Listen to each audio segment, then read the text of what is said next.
So, I would like to welcome to the show the entire cast of Omegaville. These guys create one of my favorite actual play podcasts to date, using a mix of witty humor, excellent scenario writing, and spontaneous interplay to create many gripping dramatic moments as well as hilarious banter. They made me dust off my old copy of CyberPunk 2020, and now I'm actually playing this wonderful game again with my old friends. Wow, you're actually playing the tabletop game? Yeah. Last night I was playing. Yeah. Oh, awesome. Excellent! Awesome. That's so cool. That's exactly what we want. We like to take these kind of older games that may have just like a, kind of minute cult following right now. It's a game from 1988. Yeah. And see what kind of life they have in them. I'm stoked to hear that you played it.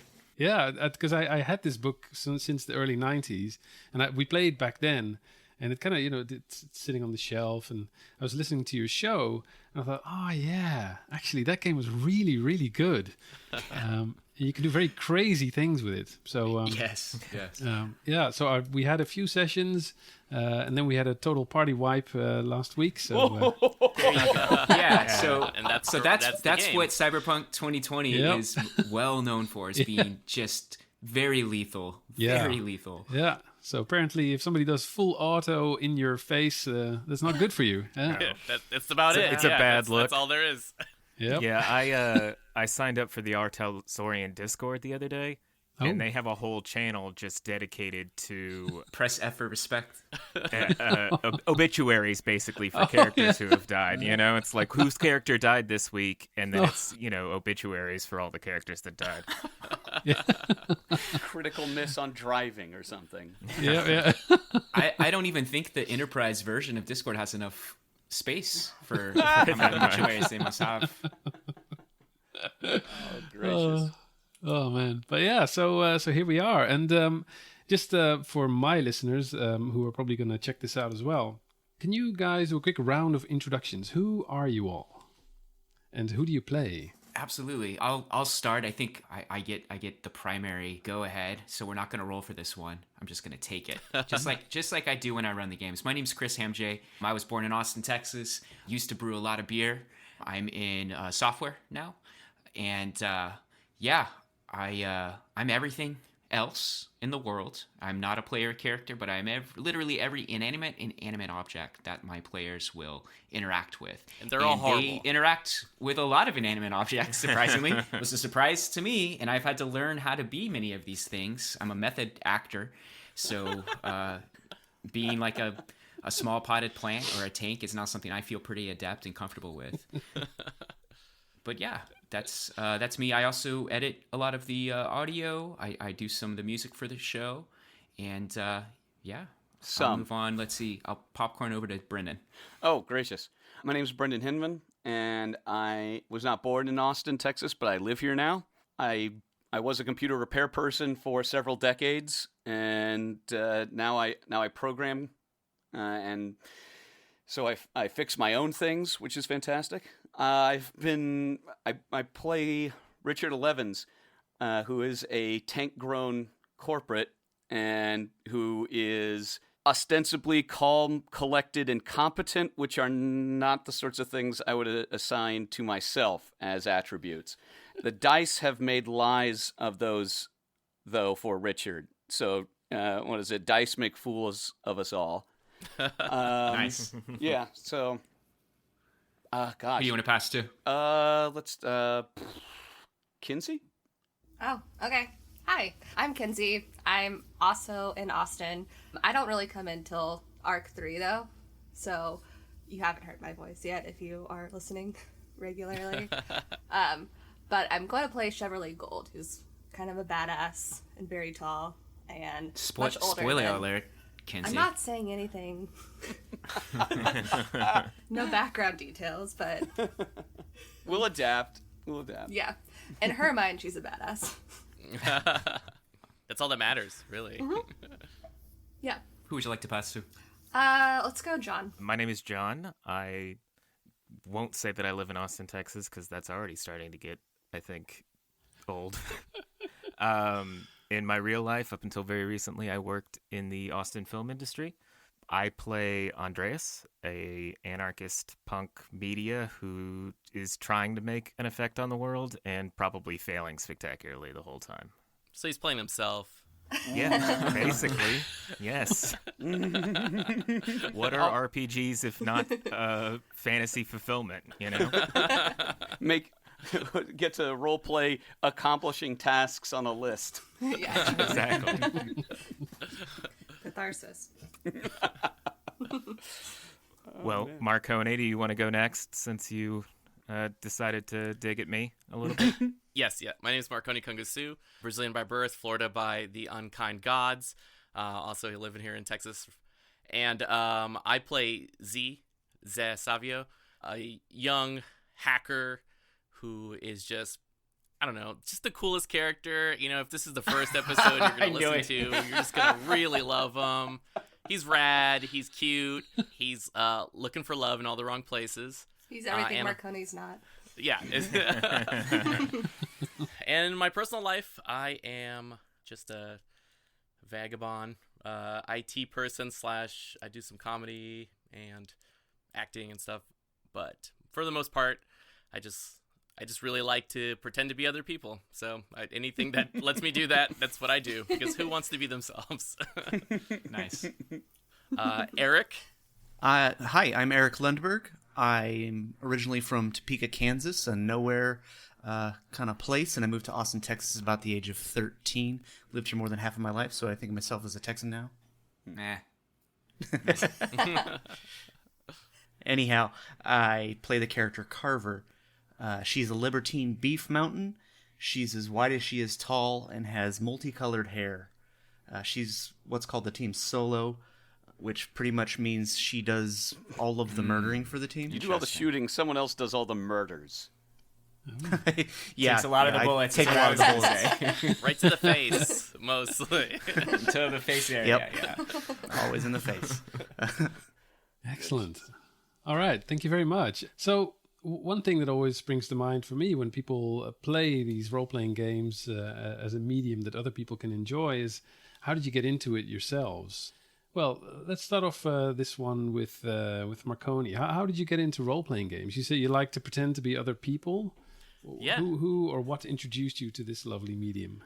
So, as a lonely immigrant child whose mom wouldn't let him leave the house because she thought America was full of murderers because of the 90s Stranger Danger, I played a lot of video games, which migrated into me in high school playing, I don't remember if you guys remember, Neverwinter Nights.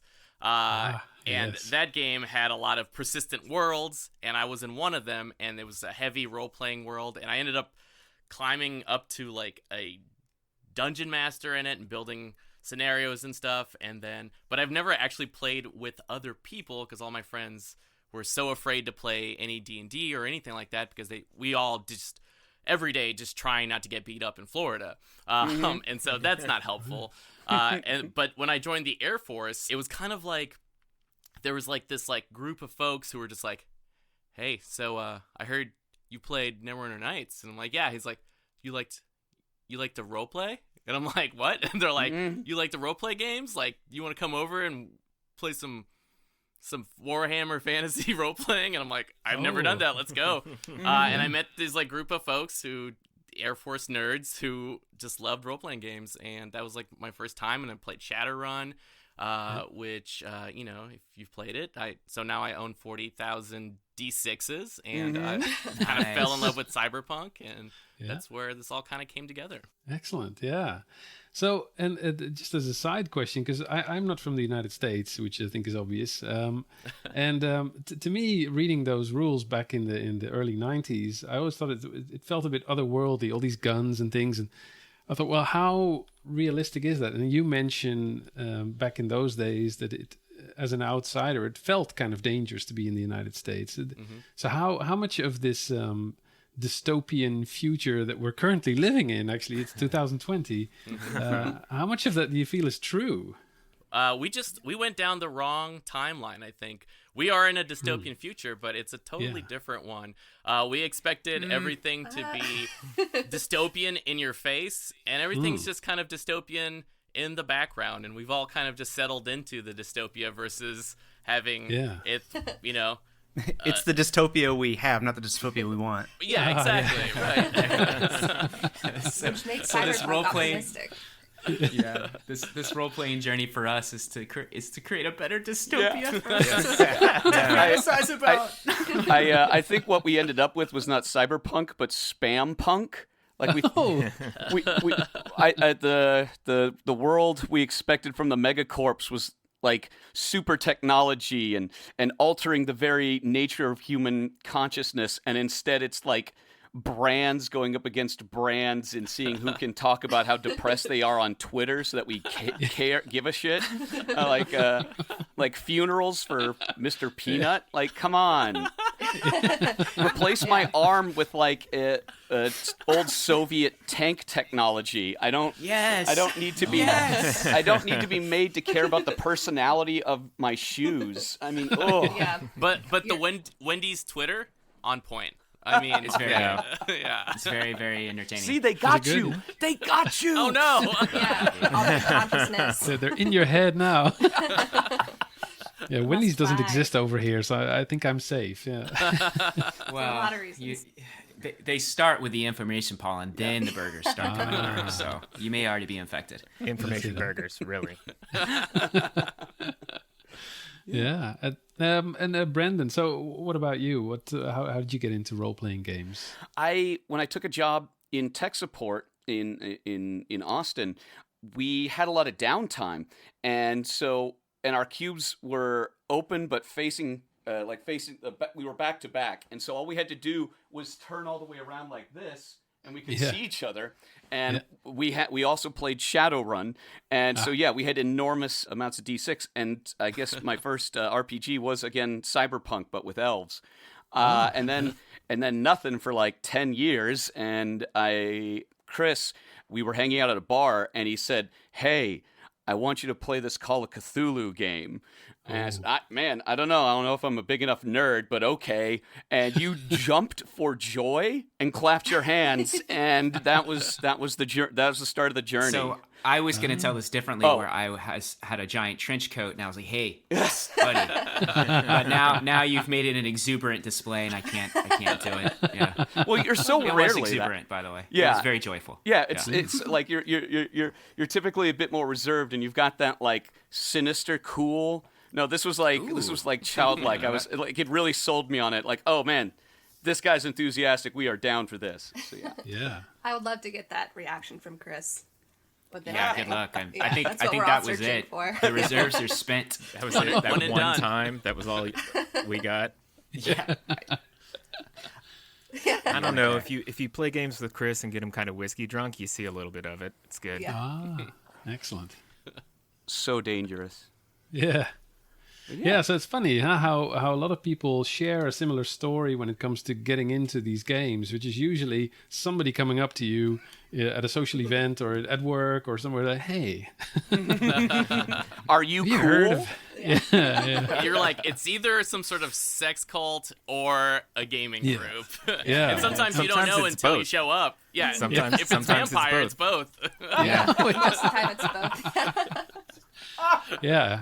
I remember that from going to a vampire LARP once. Oh my Yep. God. I did that Oh one man, too. let's change the subject matter of this entire cast and let's focus on that story class. Oh yeah, Please yeah, sorry. continue. Oh, gracious. I must know about the vampire life. Yes. Things in Europe tend to get a bit strange. Yeah. So the game that you guys chose in this case is Cyberpunk. So I'd like to hand this one over to Chris. Why Cyberpunk? What is Cyberpunk to you? Oh yeah. Well, I think cyberpunk is what it means for humans to be wrestling with becoming more than human.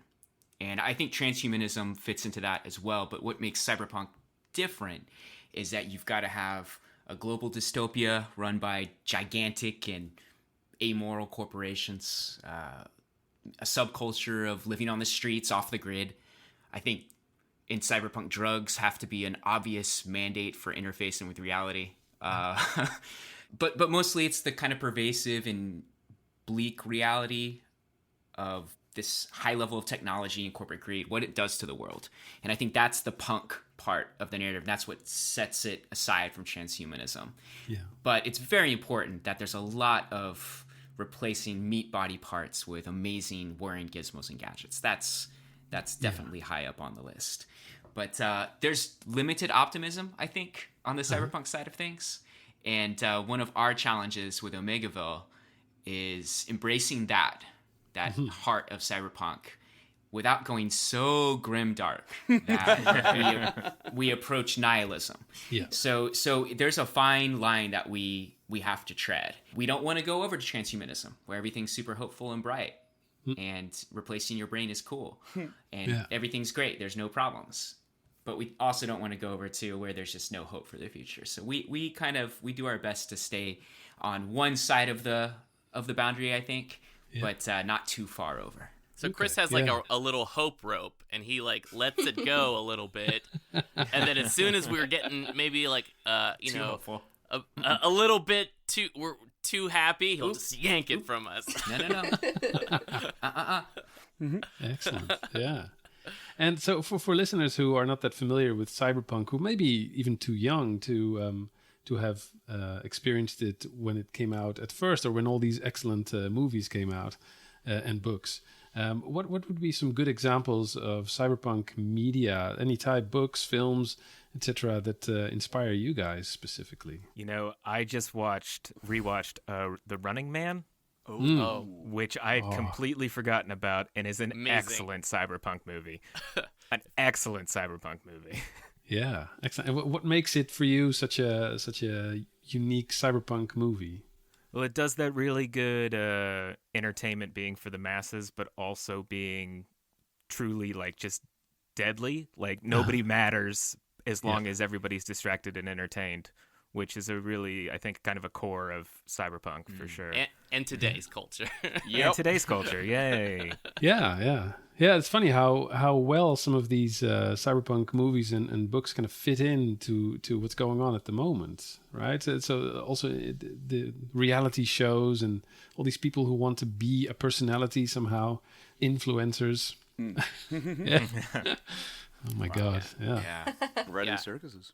And I mean, I think the mother of all cyberpunk media is Blade Runner, right? I mean, that movie kind of defined what the general masses considers to be like near future dystopian, you know, the Asian/American cross culture, or Western/Eastern cross culture, the dankness, the rain, the neon, the bleakness, you know, people just trying to survive, and then also, you know, robots, people. I mean, and that goes back to even before that 80s cyberpunk from Philip K. Dick's Do Androids Dream of Electric Sheep, which is the basis of Blade Runner, which is one of my favorite authors. And he wrote so many, like in the 50s and 60s, these like just like existential future punk like kind of things, where like one of my favorites is like in Ubik, the guy gets locked out of his apartment because he doesn't have a quarter to pay his door to get inside of his apartment. And his door mocks him. Like, just, his door has an AI, and it's just like a dick. And it's just like, oh, well, if you don't have a quarter, you can't go. He's like, I live here. I have a quarter inside. I'll pay you. And he's like, nah, And I feel like that's just like really what cyberpunk is. Excellent. Cool. Yeah, so it's been around for a long time, these kind of ideas. Huh? All right, so we've spoken a bit about books, movies. Anybody else have any recommendations for listeners? I know that this group has heard this speech a few too many times, but I think Hackers, I unironically love Hackers now. When it came out, I was still a computer geek and thought, that's not how any of this works. This is dumb fantasy. And we were all too good. Yeah. We were all too good for it. And nowadays, it was the last time cyberpunk was hopeful. Like the internet was this magical thing that was going to revolutionize everything. It was going to offer unprecedented freedom if you just learned enough about it. and it did turn into a horrible mall. Terrible lockdowns, and all that freedom of information was just yanked out from underneath us. But hackers still showed struggle with good consequences, and it won against corporate America via making friends with each other and building your own space. Yeah. And then eventually a rollerblades. bunch of friends. Punks. Mm-hmm. Punks, indeed. Yeah. So now that you've heard us be really serious about the origins of our podcast, be prepared to listen to us make a lot of dick jokes. Hell yeah. Yeah. Whistle past that graveyard.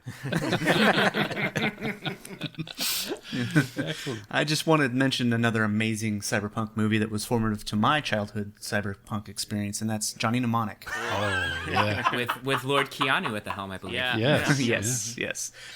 It's got everything in cyberpunk that I love: great action, cool tech, interesting characters, and an awesome cast that's just fucking rocking it left and right. Henry Rollins is in it. He's a doctor Cyber with like Yep. ripped off sleeves and a doctor's smock. It's Right. just like perfect. And the laser finger thing and iced tea. Yeah. And did you base your character Carver off of that lady in Johnny Mnemonic? I didn't actually. I used the wonderful character generation system for Cyberpunk 2020, provided by the good people of Artalsorian. We all actually did. We just decided our character class and let the dice determine the rest by following the book's guidelines, which really helped create Carver as we know her. Yeah. Because it has a really cool and I think quite unique system called the life path generator, Yeah, right? and it's so good. It gives you a wonderful template for the character that you can hang everything off of that informs you on why your character is the way they are up until the time you start playing the game. Yeah. Then you get shot in the Right. face and you're Yeah. done. And then you do it again. Then you got to do it. Then Like you it happened to go me through the last fun week. system again. Oh no. Yep. Excellent. Yeah. So that's a good segue into what is actually Cyberpunk 2020, because we know Cyberpunk as a genre and it's very Googleable. So I guess people who are interested in the podcast will check that out. But Cyberpunk 2020 is the role-playing game for the dark future. And I've already heard some things that are cool about it. So what about Mackenzie? So you're getting into this in Arc 3. So you're getting into the show now. I was surprised to see you because I didn't know about this. Yeah. So that's really Should I be cool. here? Yes. Yeah. So what draws you to Cyberpunk 2020 or Cyberpunk Red, which I think you're going to switch to? Oh, I'm not sure if I'm the best person probably to answer this one. I joined the podcast really because they needed a girl on the podcast. Oh, right, okay. Yeah, we had Eric. And I We think I'm the had only one that Eric. said yes. So.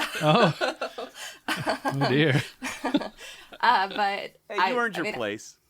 Yeah, I went through about 6 months of like intense RPG camp with them. Well, I mean, I never why really did you played keep- 2020, so Oh, right, okay. So Cyberpunk is actually new to you. it's new to me completely. Mhm. Okay. Yeah, like in concept and theory. Uh-huh. Yeah. Excellent. So Yeah. that's actually a very exciting moment then. You're getting Yeah. into all this. Yeah. Yeah, I never really knew about cyberpunk. Like I never watched any of those movies that they talked about. I mean, I know like dark technology kind of as like really more of an aesthetic area. Yeah. That's interesting and cool. But really, I was friends with Marconi, and he kind of introduced me to Okay. it. Yeah. Yeah. And it's But you sick. have the requisite respect and love for Keanu Reeves, correct? Oh, obviously, I'm an American citizen. That's all you need. That's all you need to embrace cyberpunk. It's easy. And you put electronic monitoring on babies. Is that correct? Yeah. Oh, wow. So like embodied computing is something I'm very familiar with. Oh, What I do wow. for a living. Yeah, she lives the cyberpunk future every day. Yeah, we're just LARPers. Yeah. She's the real deal. Yeah. Yeah. You So want you to talk put about like a- cybernetics? I got you. Wow. So you create tiny little cyborgs. Yeah, we call them baby scientists. Okay. We do Very research corporate with of you. them. Yeah, It's all about that's a great branding, rebranding you know? of a Yeah. terrible program. Our color Excellent. scheme is, pastels, and we follow the Apple model. So really nice, teeny tiny white devices that you can put on Oh, babies, wow. and people sleep baby tech. Yeah. Yeah, the babies have no corners. It's important that none of the babies have corners. Yeah. Did we just write a commercial for? Yeah, I did just write a commercial. Excellent. Yeah. So if I understood correctly, listening to the podcast, you guys are going to make the switch from Cyberpunk 2020 to Cyberpunk Red. Who can talk me through that? What's the major changes that you're going to be going through? Can I? So I've tried to be helpful and know all the rules and everything like that, and I know Eric probably gets frustrated with me helping determine role values and that sort of thing. No, I need your help. Oh, he admits it. He admits it. I'm the One worst. of the things that I kept screwing up, and I'm surprised I wasn't sent like death threats by Chris, were the combat rules. And like he I don't know how many times you had to cut. Just flip your character sheet over. It's all the numbers are there. Over 4 dozen times. And I flipped it, and every time I would flip it over, it would be like reading an evil manuscript. Like the numbers would float around and that sort of thing. And I don't know. Yeah. Look, Cyberpunk 2020 was designed to be a realistic modeling of gunplay and combat. And it 1988 is kind of when it first was really brought out to a public, and there was a real following around it. And since then, there's been a lot of work to try to make it more realistic. The folks that really liked Cyberpunk 2020 back in the day, that's what they really glommed onto. The following really liked the realism. It made it very lethal, as you found out, Klaus. Very lethal. But that was real, and it's real. Guns Guns are will hurt. dangerous. So this turned into this very powerful and complex system of modeling humidities and wind resistances. I'm being a little hyperbolic, for like a Soviet era rifle, and so there'd be this table just for that situation. That's again exaggerating, but very complex, rules in order to, be fair to the players who care about their characters. That's totally fine. But crunch it requires is fine. a lot of homework. Now I embrace the Interlock Unlimited rules, which is a homebrew kind of fan-made, it's available on the internet, kind of rule set that takes some of the best modeling out of Cyberpunk and tries to make it easier and retain that realism. Yeah. Still, we're dealing with an 8-page character sheet. Still, we're dealing with some difficulties during combat. Yeah. But we were able to get to a point where we had a couple of combats that didn't take 3 or 4 weeks in order to get through, right, guys? Yeah. Yeah. Right. Yeah. He's obligated to say yes. Yeah. So moving over to Red, they have greatly streamlined their combat system. They've gone from Cyberpunk 2020's Friday Night Firefight modeling system to what they're calling the next system in Red, Thursday Night Throwdown. Nice. And this is something that's a little bit more recognizable to more like modern role players. It gives a lot of leeway to narrative game masters and referees. And I feel like we went through our first like long form combat last weekend, which we can't wait to send out there to everybody to hear. Yeah. I feel like it went very smoothly. Mm-hmm. And I think it went smoothly because it was simpler. We didn't have to wait on folks to make a plethora of action decisions, but a small subset that's very understandable while still being strategic. And so we were actually we kind of talked about this afterwards. We were super impressed with Red. And all that's been released by Artal Saurian is their Jumpstart kit, not even the full rule set. Yeah. We were very happy with how well it flowed. It was cinematic. It was narrative. But most importantly, I feel like, and guys, you can at this point, your NDAs don't matter. I feel like it was very fun. It was a fun experience. Yeah. And it didn't feel like a lot of homework. And it was our first combat, so we were still trying to, we're testing it out for the first time, and it didn't feel super boggy. And I think that's kind of like, the history of role-playing games is it started from tabletop war games, right? And so the root of it is math and diagrams and charts and pulling out a ruler and all that stuff. And so and the culture of role-playing games has gone to role-playing, right? And narrative-based games, and the plethora of of games nowadays that are just narrative based, that you roll M&Ms or you use a Jenga set or whatever. And so I think them embracing the more streamlined rules, because people really love the cyberpunk world, and we want to live in that world, and we don't want to live on, okay, let's pull that chart up and do that math. You can play there's still tabletop war games that you can play. Role-playing games is something different now. Yeah. And so I understood that they're moving from these wound states that you got into in Cyberpunk 2020 to actually using hit points. That's for me, that's been the one thing that I thought, come on. How has that been for you guys? Well, it's weird because it still kind of models a lot of the same setup as the old one. Basically, like now, instead of it being a bunch of different wound states, you have 2 wound states and then roll death. Right. Okay. So at about half, you start getting penalties to your roll. At about half your hit points, you start getting penalties to your roll. And then I think it's a quarter. Chris, correct me if I'm wrong, that the next big penalty comes in. It's a fifth or a quarter. I have to say it's a much more straightforward system. Yeah. It's so much easier for my dumb head to do that math. I mean, Eric's obviously going to still need help doing math, but at least he knows what numbers need to be put together. Yep. At this point. I wouldn't go that far, Marconi. Hold up. My internet keeps spiking every time you dunk me. Oh. Your internet, it has an empathetic connection to you. This is the neural that we installed in you. Yeah. And so it's trying to shield you from the shame that's coming your way. Yeah. My fragile heart appreciates it. Excellent. Are there any kind of house rules, etc., that you guys apply that maybe people who play straight from the book wouldn't know of? Apart from, I've got one. Oh, sorry. Go ahead. Yeah, Hamje's house rule involves making the lowest skilled person in the group roll for the group, and it always screws us up. Eric, you cut out. Can you start over there? Absolutely. Hamje has a house rule that the lowest skilled person rolls for the group, and that's always the thing that blows it up for us. It's pretty mean. Yeah. Oh, yeah. Sure. In a group situation, if everybody wants to roll at the same time, if it actually applies to the whole group, it's going to be the person that's not as good at it. So he's talking about like a stealth roll. The person who's noisiest is definitely the one who's going to roll. Yeah, because that's the one who's most likely to be noticed, Yeah, and the rest of the group, is automatically. Yeah. Which is a Definitely. common rule in a lot of systems. Mm-hmm. Yeah. I think that's a fair rule. He threw a lot of shade my way on that, but I feel like I'm pretty justified. Yeah. But I think the biggest thing is for us was the net running rules. And so,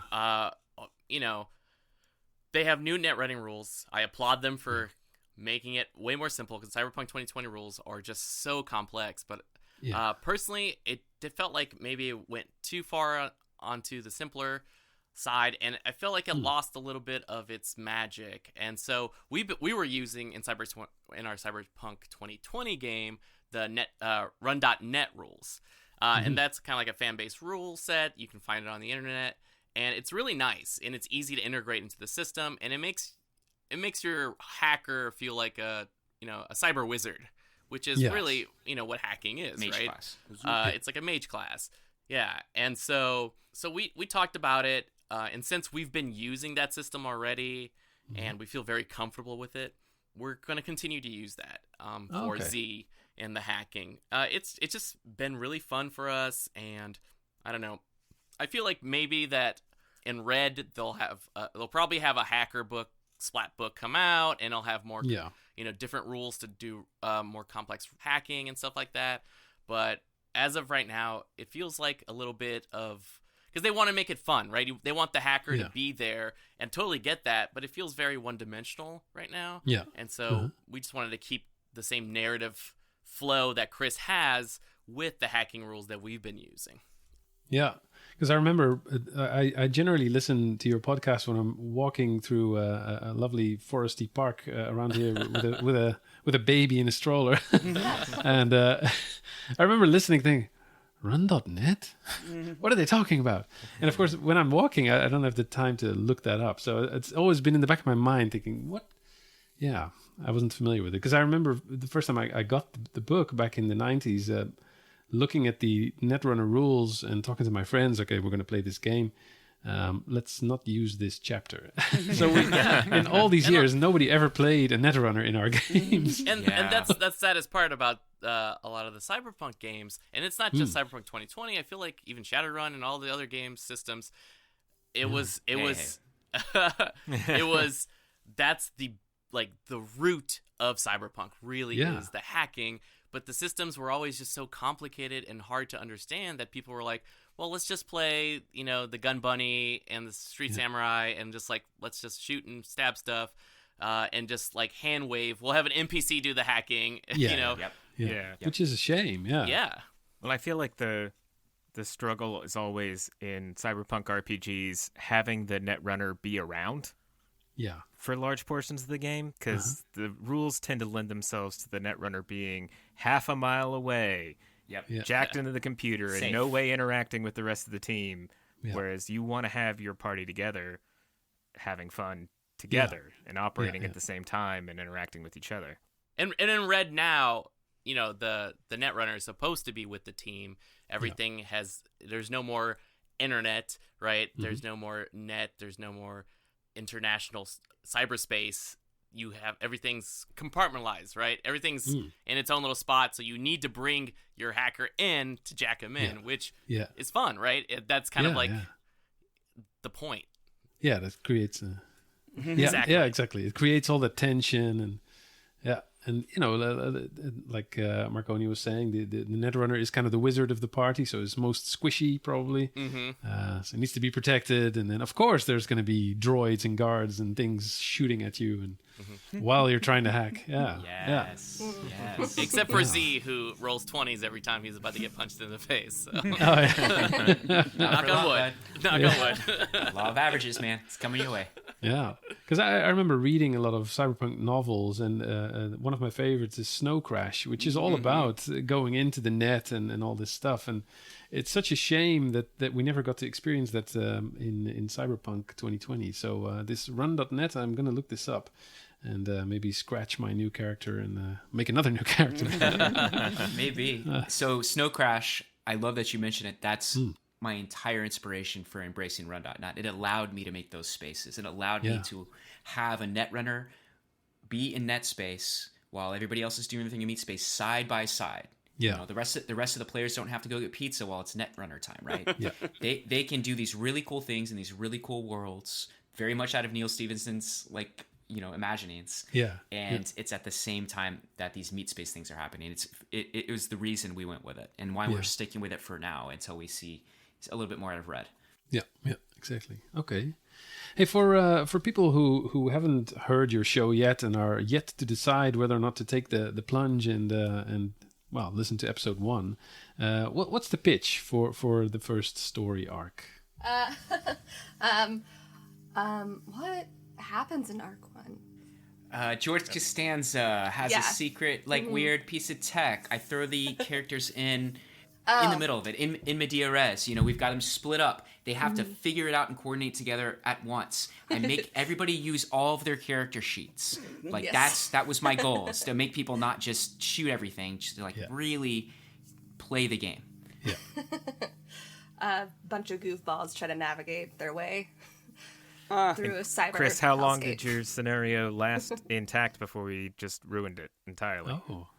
Yeah, so that's going to be... Yeah, I think that's worth saying. So Omegaville has grown because I think these players are so adept at destroying sometimes weeks of hard work that I do in narrative construction. And I have to, in a second, adjust to that, no matter how absurd or incomprehensible their actions might seem. And so in Arc 1, in the first few scenes, that immediately happens. And the rest of it, for me, goes off the rails. Hopefully for you as future listeners, it's incredibly coherent and just genius, put together beautifully.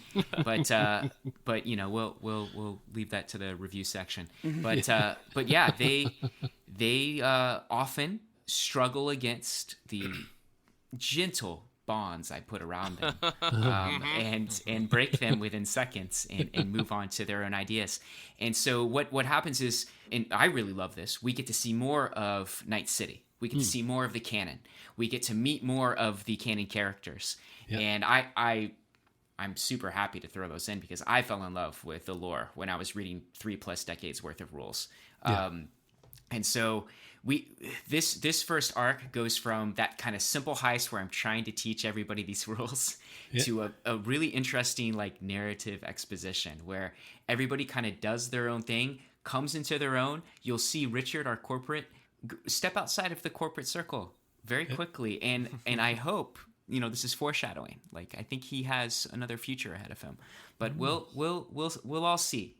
But I think our pitch would be, we are a bunch of young gangers in this dystopian, terrible world where we don't matter, that we're outside of the haves. We are less than have-nots. We are forgotten, and we have been taken in by this character, this man who's pretty much our father figure in this gang.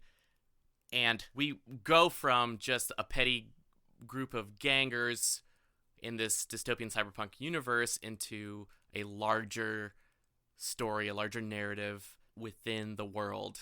And we have to grow, because really all we care about is drugs and pretty much a Fast and the Furious family situation, into caring about what's going on within cyberpunk and then being destroyed emotionally by Chris. Yeah. Yes. No problem. My pleasure. I'd like to revisit something we were talking about earlier, and that's that Hamje constantly has to rewrite everything that he had planned for us. Yeah. That's both a credit and a discredit to Chris due to his excellent storytelling. Just stay with the credit. Don't do the discredit. Just dunk it on Chris. All nonstop. Oh. Well, it's a credit and discredit because he writes things and describes things so well that we want to explore the things that he didn't foresee having to write for us. It's like Ralphie, for instance. Yes. Icon. He was never supposed to travel with us. You know? Never supposed Spoiler. to be a character. Spoilers. No. Episode 0, Eric. Spoilers. And so and teaser. dunks, hot dunks. Sweet Pretty dunks. much, it's cyberpunk role playing games and hot dunks. Yeah. And also sweet minor voices. Hamje, could you hit us with a voice? I mean, what are we looking Ralphie. for? We mentioned What's- Ralphie, so that's No, not the guy from the movie, Inspectress. Give us. Tommy Tommy Wiseau. Wiseau, and I'm so excited to hire you as my cyberpunk boys.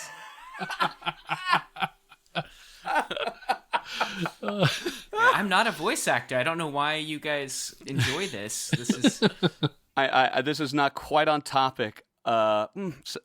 Correction, sorry, I'm babbling. I had some difficulty this past week. I was dealing some family issues that got, let's call them, heated, and I realized while I was on the phone that my voice had switched over into the absolutely white knuckle control voice of my character Richard, as I was trying to navigate a very difficult situation and was obviously furious, but wasn't going to let it into my voice, I thought.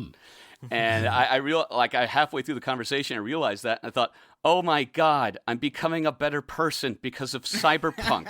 Oh my God. We've all seen the actions of Richard. I think better person is not the correct term, but that's fine.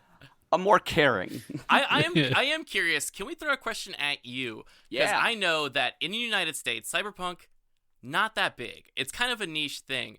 But I think in Europe, and I mean, this might be just Germany. I don't know. But I know that in Europe, cyberpunk is a much bigger genre. Is that true? Huh. That's a good question. I have no clue. Really? Yeah, because I'm in Europe, but it's a big place. Well, not compared Yeah. to America, but yeah. So that's a good question. Looking at the people that I game with, well, we discovered it, I guess, early-ish, yeah, so early 90s, and games like Dungeons and Dragons are obviously the best known wherever you go, which also goes for here. And when I say here, I mean Holland. Yeah, well, that's a very good question. I think the Europeans maybe find it more of a fantasy than Americans. Given that it takes place in America, the entire thing. Well, I mean, there are source books for Euro trash. Indeed, there are. Yeah. Thank you, Mike Pondsmith.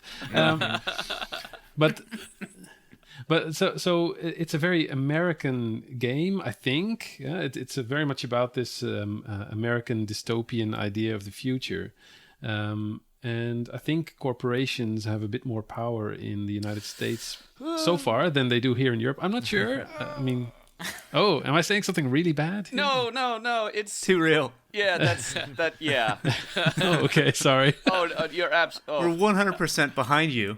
Yes. I feel like what you're okay. saying is that the cyberpunk fantasy is like role-playing America, while when we play fantasy games, it's like, wow, castles would be cool, and you guys are like, yeah, there's one down the street, there's castles everywhere.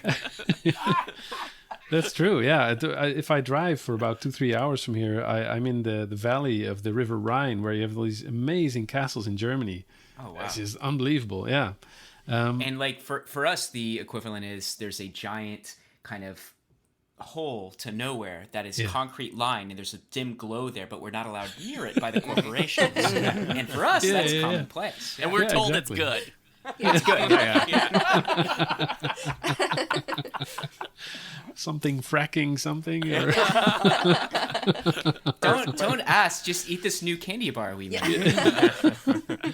It's 95% food.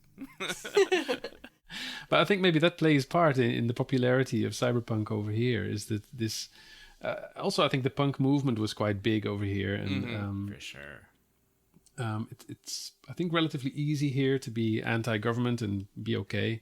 It's not a big deal. And for us, guns, like to me, for instance, the books of cyberpunk, they talk a lot about caliber and about different types of bullets. It doesn't mean anything. I just don't get it because I've never held a gun in my life. I don't even really know what they look like. I can't imagine that. Yeah. Yeah. Living in America, my experience with guns is mostly pretty limited. My dad never took me hunting or anything growing up. So this whole caliber situation, I've had a military friend explain why you'd want a 40 caliber over a 9mm or compared to a 45 with all this recoil and damage and ability to drop someone in a shot. I'm like, I don't care, dude. Yeah. This thing scares me. Just help me not hurt myself. Like, really. I mean... Yeah, But This is the 90%. party's solo. Ladies and gentlemen, this is our party's warrior class here. Really, though, I own a gun. I don't like shooting it just because it scares me. No, yeah. But you own a gun, which is a leaps beyond what a European citizen would. I mean, most Americans change their TV by shooting at it. And so... Anything, not just TVs. Anything that's on. You need to call your child. You just start shooting, and then they shoot back. Child comes, you don't have to shoot anymore. So that's what Mackenzie does. She installs these smart chips for guns and babies. Okay. Yeah. But we use it's rock salt. It's it's safe for children. It reduces mishaps. Oh. Near where I live, there's a company called Tracking Point, and they're developing something very akin to the SmartLink system in Cyberpunk. Oh, wow. Yeah. It's a scope and laser device that tracks distance and, I think, windage. When you paint your target with the laser on your view scope, you can see a reticle that shows you when you're lined up with your target. So all you have to do at that point is pull the trigger. I like it. Finally, some Cyberpunk in our time stream, right? Yeah, We're not killing efficiently enough. I mean, bullets We need cost more money. efficient killing. Yeah. Maybe I'm too hopeful here, but while there's that company, I heard about this very recently. Apparently, the Microsoft HoloLens project, the staff quit almost en masse when they found out that instead of being like, "Hey, let's play tabletop games with family places with augmented reality," that it was being sold to the military. And so, talk about like a cyberpunk plot, like, oh, we've been developing this new technology. It's being used to kill people now. Yeah. And sometimes you see the opposite happening as well. A friend of mine, he's a software developer, and he was developing some sort of software for the Dutch army, which, it's barely an army, but and so they were testing it out, and it was some sort of communication software for between HQ and tanks and all that kind of stuff. And they had this big room where they were using this software, and so he had to go in there and show it to some general. And he asked after the all the software testing was done, did you guys ever play, like, I don't know, Battlefield 1942 in here? And this general kind of turns to him and goes like, yes. Yeah, exactly. Yeah. I mean, when I was stationed in Japan, the U.S. Air Force, I was a computer nerd. That's why I joined, and I did computers. And pretty much we had a secret Battlefield 1942 server that ran in like this top secret room that we would link to. That's what we did on the weekends. We would pretend to be in the military versus just being in the Air Force. Being actually in the military. So one more thing that I was wondering about. So I've listened to Arc 1 and Arc 2 with great excitement, and now my excitement is kind of mounting for Arc 3. What, without being too spoiler heavy, what cool things can we expect in the near future? Me. Yeah. Yeah. We've done one episode so far, so. Chris, would you like to take the helm on this and give us a little? Yeah, thank you so much, because all the little hints you're giving are just rankling my rankles. So they're all crankled up. Is that a word? It is now. So Okay. I'm in control now. No. So I don't want to give away much, but with Arc 3, I think our characters have hit a point where they are seeing that coming from this kind of mundane, this common street scum origin, they're seeing that they can have an effect on the world. And I think each one of them is changing in different directions based off of that. And so with Arc 3, we're seeing all of our characters grapple with this understanding that they're able to affect change on this horrific world. And I'm excited, personally, to see who decides to do what with this power. And embracing the red rules, which, again, are more narrative-based, I think is going to assist with their transformations.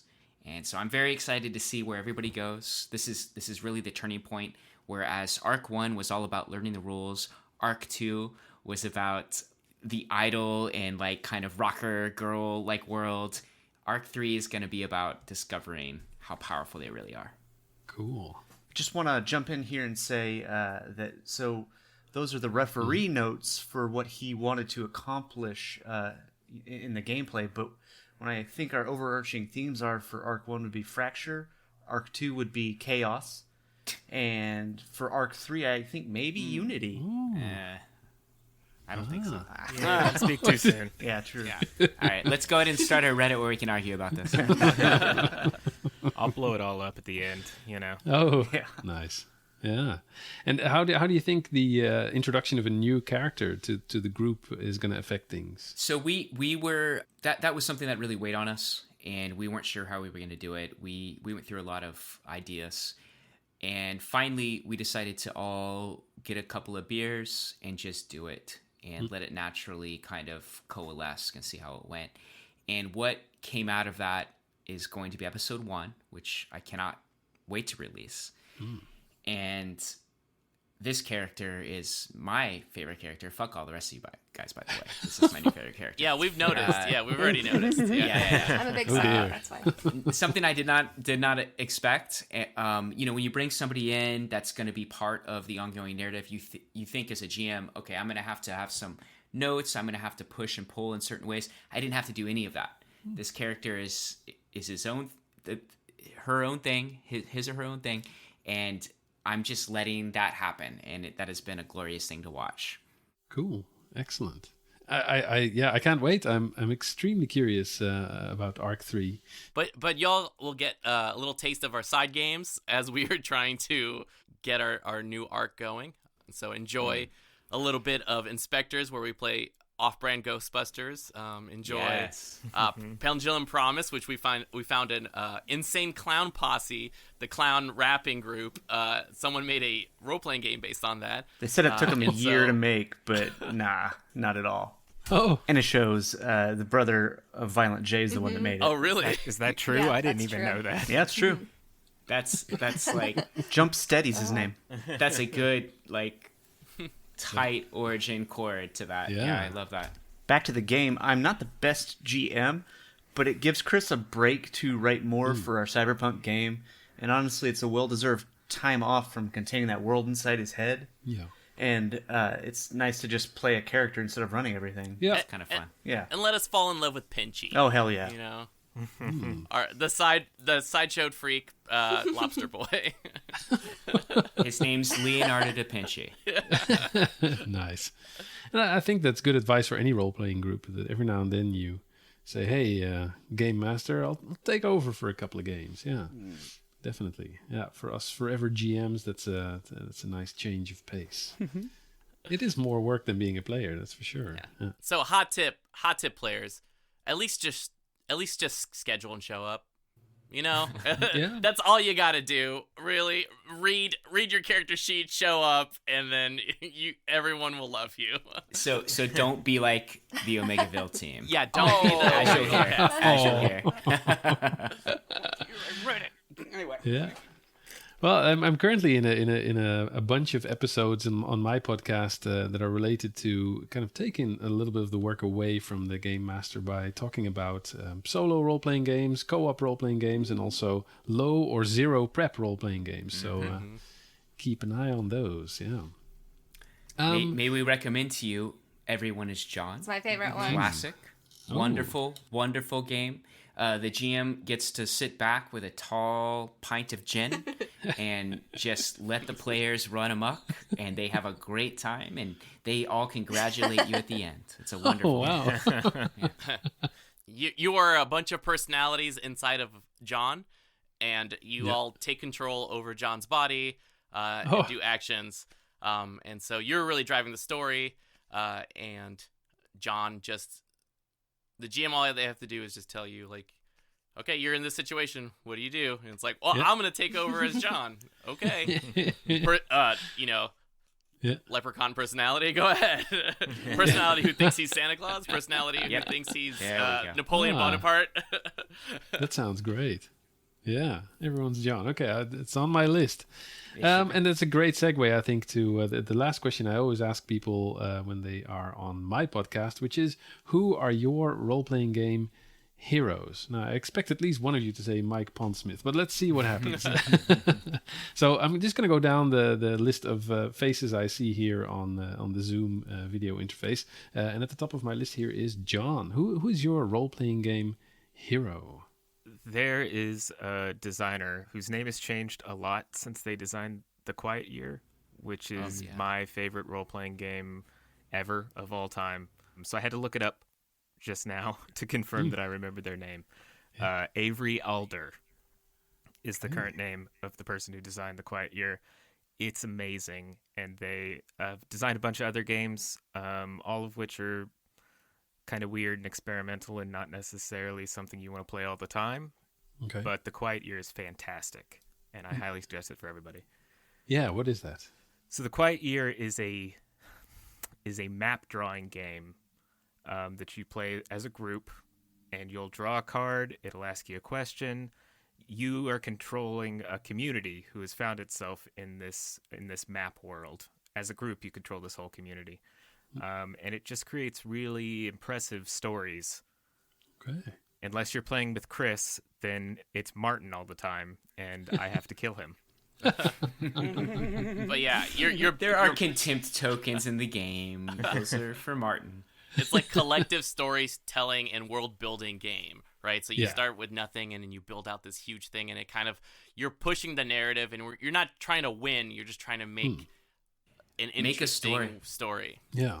It's amazing. The one thing in this game is that you will die at the end of the year. Oh. Your villagers who don't know it, but you're going to get wiped out. Oh. You have 1 year to improve, grow, and build. Yeah. Yeah. Oh. It's fantastic to play. That sounds really cool. Yeah. Excellent. So good. Okay, great. So that sounds like a really good RPG hero. Yeah, Avery Alder. Okay, cool. Thank you very much. So the next face I see down here is Brendan. Oh God, I was hoping it wasn't. Dang. Keep switching. Yeah. I hate. Can you jump the order? I'm currently trying to find a name here. Well, I mean, make a cool roll. Come on. There we are. There you Richard are. this up, man. Yeah, where's your oratory skill? Roll it. Yeah. It is. Time to So- cool Strangely off. high. Face All down. right, here you go. It's the only other real play podcast like Elephant in the Room that I listen to is the Adventure Zone, and it's the one that convinced me that this sort of thing was even possible. And like I feel like I'm saying like, oh, my favorite movie is Citizen Kane or whatever, or something like the thing that everyone says. That has anyone actually? The trick is that I'm starting to look at when I've been listening is how much of this is trickery. Like I know Chris put so much effort into cleaning up our mess into something cohesive. Yeah. And so it's kind of like watching magicians, like seeing behind the scenes, like, oh man, this is just more impressive than the trick is how it was pulled off. And so that's one thing that's kind of kept me coming back to us, that we have that level of trickery and that level of production. And so, being able to pull off that and keep it at that level of one of the big boys sorry, I'm getting kind of babbly, but okay. they showed me that it was possible. And so then when Chris came to me, I said, yeah, all right, if other people can pull this off, I'm sure we can too. So Yeah. Anyway. Cool. Yeah, and sometimes that's all you need, really, huh? From an RPG hero is somebody can do something and you think, hey, actually, it is doable. It is possible. Yeah. Yeah. Cool. Excellent. Yeah. It's similar for me. I mean, when I started this, I thought, can I really do this? Can I every other week have somebody to talk to who is cool and interesting? And so far, yep. I mean, Good. eventually I'm going to run out of Until people. this week. I mean, you did finally get to us, which means you are kind of digging the bottom of the barrel. But Honestly, I never would have thought that I would be interested in a podcast about the meta aspects of role-playing games. But your podcast is incredible, and it gives insight into how better to roleplay or be a GM, and I think that's just an amazing thing. Yeah. And you ask great questions. You get to pick at the brains of these creators that live in the RPG world. Yeah, and that's what never ceases to amaze me, is that all these people, who are very busy, and they I always feel like they are like playing the big league, let's say, to use American analogies, I guess. But Excellent. and here I am, some silly Dutch guy, and I asked them, hey, would you be on my show? And they often say, yeah, sure. Oh, really? Oh shit. I never got to step 2. I don't know what to do now. I have to buy a microphone. Yeah. Fantastic. So and I have to say, like, I always feel when I'm recording my episodes that I always have a bit where I talk, and I always think, is that, do people listen to that? Or they just go, where's the interview? Oh, here he is. Yeah, the whole thing is great to listen to. Oh, thank you. That's great to hear. Oh, it's so good. Thank you very much. Yeah. Okay, so Zoom keeps swapping the order of the videos here. But since Eric is talking, let's go to him then. Eric, who is your RPG hero? I'm going to go a bit outside the box here. My introduction to fantasy was the writer of the Redwall series. Oh boy, what's his name? Brian. I don't know. Brian Jacques. Mm-hmm. I think I'm pronouncing that right. Jacques or Jacques? Something European. Yeah. he is a writer who writes a series of books about a medieval bunch of mice and vermin that wear armor and swords and kind of crusade against other evil mice and vermin. And reading those books in my youth got me interested in the fantasy world, and then, of course, into RPGs. So I owe that to Brian Jacques. They're pretty good-sized books, too, so they, really sparked my hunger for reading. Yeah.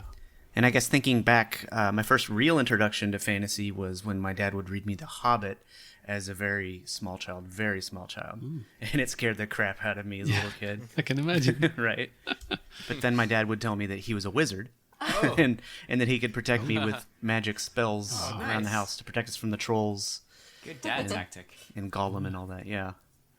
So I guess also Tolkien is the other RPG hero I have, because he and Brian Jacques got me started on that path to fantasy games. So Tolkien and the Redwall books. Never heard of them, but I'll definitely check them out and put them in the show notes. So when did you find out that your father is actually a warlock and he's got hatred? Well, he always Different was type summoning of skeletons. magic user, dude. Different class. Yeah, he was always summoning skeletons around the house to... Necromancer. That's a different class, actually. He's a necromancer, not a warlock. Yeah, still dark. Oh. Yeah, definitely. He's probably very cross. Dark. Cigarette smoking, dark ass. Just reaffirm our virginity. Yeah. Well, it's a pot and a kettle and all that. All right, so I have a few more. So Mackenzie, you're at the top of Great, my number video one. list here. So who's your RPG hero? I don't want to say this because I don't want to blow smoke up their ass anymore than is already there. But these guys are my RPG heroes. Whoa. Yeah, shut up. That's my smoke threshold. It just hit max. I'm a bit newer to role-playing games than they are. And the amount of, effort and thought that they put into it is way more than I ever knew that people really did. That they play for others and not for themselves, and that completely changes the way that you play, right? So it's been, I started as a fan. It was really fun to listen to them, and then now playing with them, it's like a totally different experience. It's very cool. And so much effort goes into it. They're so good at it. They make it look so easy, and it's not. We have no idea what we're doing. None. Yeah, you do. Okay, I'll take it. She's saying playing. We do, I Eric. thought the smoke was at max. It's not. I'll take it. Compared to the people I played with before, hands down. Yeah, there's a lot of bad role players out there, and I hate using that word, but there is. Yeah. But none of them listen to our podcast. Yeah. Well, now if I'm saying this, I don't want them to. Because and it was rough for us to bring Mackenzie on because now we have 0 listeners versus 1. So anyway, if you listen to our podcast, you're gonna join the cast. It's like a meeting. Excellent. Yeah. Get in the door. Yeah. Yes. At the $8 a month level. I pay to be here. Nice. So. Yeah. But Excellent. All right. Yeah. Great. Thank you so much. So let's go to Marconi, and then we'll leave Chris for last. Yeah. Okay, yeah. So for me, I think RPG Hero really is, I love the people who've started, the movements and created things and transformed things, but really the community for me, and I hope that's not like a cop out, but community is personally my hero because people create so much stuff out there. They create character sheets for other people. They create, free content. You go on Reddit, you go on the internet, people just give away this content and it's beautiful because it's an act of love, right? It's, I created this. I want you to have it because I want you to enjoy this as much as I enjoy this. And so, for me, it's kind of if you go out into RPG drive-through or whatever. They have so many small modules that you can get for free and just pay them whatever you want. Like one of my favorite ones that I'm trying to get these folks to play, I think Brandy played it once, but is Dockside Dogs, and you're pretty much like, it's Reservoir Dogs, but you're the other team in the movie, and it's very, but also Cthulhu, right? I call it Cthulhu.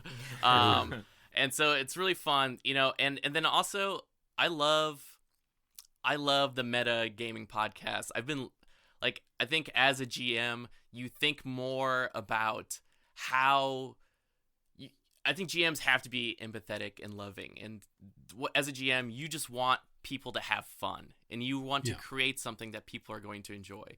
And so I like the cast of Fear the Boot, who great meta podcast, and they really care about building a better game and making the game not about you but about us. And or Matt Colville, he does great stuff on YouTube, and he just as a person who works in that industry still gives away free stuff and does so much for the community. It's just, to me, it's beautiful, right? It's there's so much love out there in this community, and people just want people to enjoy it. And that's my hero, it's everyone. Hey. Gross. Hey, Except they gave for a Hugo to AO3, so... I think it's a wonderful answer. Yeah, thank you. And so last but not least, let's go to Chris. Final thoughts. This is a question I think we were talking about before we started today's cast a little bit, and I kind of let the cat out of the bag where I was thinking, but I wanted folks to kind of know what motivates me to continue to tell stories in this kind of setting. So I saw role playing at a young age as a lot of tables, a lot of math, and there's a very entertaining aspect to that for me. But it was when the guys who were behind the original Delta Green stuff. This is again horror role playing. We're looking at Call of Cthulhu and kind of the Delta Green offshoot. Those guys took some of these big, scary cosmic monsters, and they developed whole worlds around them. Just tons of narrative potential. And I'm speaking specifically about John Tynes, who took Haster, who was this set of rules, and made it this personification of entropy. This huge thing that just can't really be fathomed by the human mind. And he wrote just these amazing stories around that, and was make some scenarios, and he just handed it to me and to others to do so. That changed the way I thought about RPGs. This was no longer just a tabletop thing. This is a way to tell new stories. Yeah. And I didn't know that before. I know it sounds trite, but I didn't get that. I thought this was a game. This is really a way to create new things with other people, to glom onto that idea of creation and expound upon it with other people. It's honestly the most amazing thing I think anybody can do, is to connect with somebody else and make something new. And John Tynes taught me that by taking a set of math, of stats, and turning it into a huge narrative behemoth. Excellent.